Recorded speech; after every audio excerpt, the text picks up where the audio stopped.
तो जब आप ये सब मानते हैं कि जो वजीर आजम साहब है और अस्करी क़यादत वो एक ही पेज के ऊपर हैं, और मरियम नवाज साहिबा ट्वीट भी करती हैं कि जी आपको तो पता ही नहीं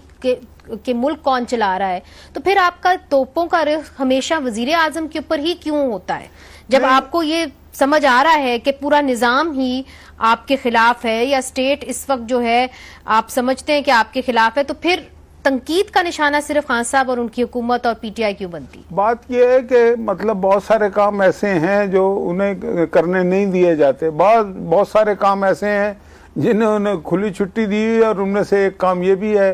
कि नवाज शरीफ से लेके उसके किसी लीडर को ना छोड़ो, उनको इंतकाम का निशाना बनाओ, उनको मतलब के उसके अलावा जो है पीटीआई के जो लोग हैं जिनके बारे में नैब के चेयरमैन ने कहा कि अगर मैंने इनके खिलाफ कोई एक्शन किया तो हुकूमत गिर जाएगी, तो उनके खिलाफ कोई ऐसी बात ना करो। तो चीज़ ये है कि हुकूमत में ही सारे बैठे हुए ना लोग जो करप्ट हुए हैं, जो आज भी करप्शन कर रहे हैं, तो पता लगेगा। चलिए, फिर आपका मतलब ये है कि इसके ऊपर शायद वो एक ही पेज के ऊपर है।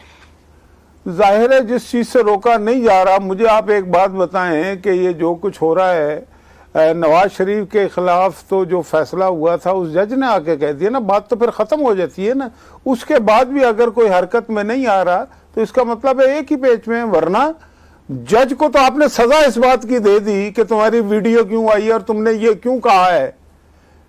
वो तो ये मतलब मान रहा है कि मैंने कहा है और मेरे से ज्यादती होगी, गलती होगी, मुझे रात को नींद नहीं आती थी, मुझे तनाव था, दबाव था, कुछ लोगों ने मेरे से ये फैसले करवाए, ये भी कहा उसने।